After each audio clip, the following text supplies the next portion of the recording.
સમયનો અભાવ છે એટલે હું આગળ વધું છું, માફ કરજો, પણ સવાલ એટલો જ છે, ન માત્ર ભાજપ, ન માત્ર કોંગ્રેસ, તમામ રાજકીય પક્ષોમાં ગુનેગારોને ટિકિટ પણ ફાળવવામાં આવે છે, આરોપીઓને માફ કરજો, ક્રિમિનલ રેકોર્ડ ધરાવતા લોકોને ટિકિટ પણ આપવામાં આવે છે, પદ પણ આપવામાં આવે છે.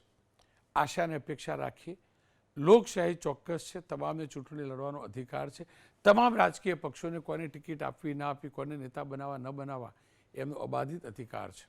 પણ કમસે કમ જ્યારે વાત યુવા નેતાને આપણે તૈયાર કરવાના હોઈએ, અનેક યુવા નેતાઓ બીજેપીએ પણ તૈયાર કર્યા છે, કોંગ્રેસે પણ કર્યા છે, દેશની તમામ રાજકીય પક્ષોએ પણ કર્યા છે.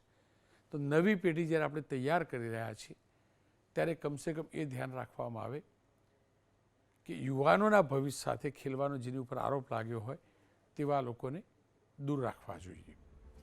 જે તે પક્ષનો પોતાનો મુદ્દો હોઈ શકે, પણ એક નાગરિક તરીકે, ગુજરાતના એક દીકરા તરીકે ચોક્કસથી થાય કે આ મુદ્દો એટલે રજૂ કરું કે રાજકીય પક્ષો કમસે કમ વિચારે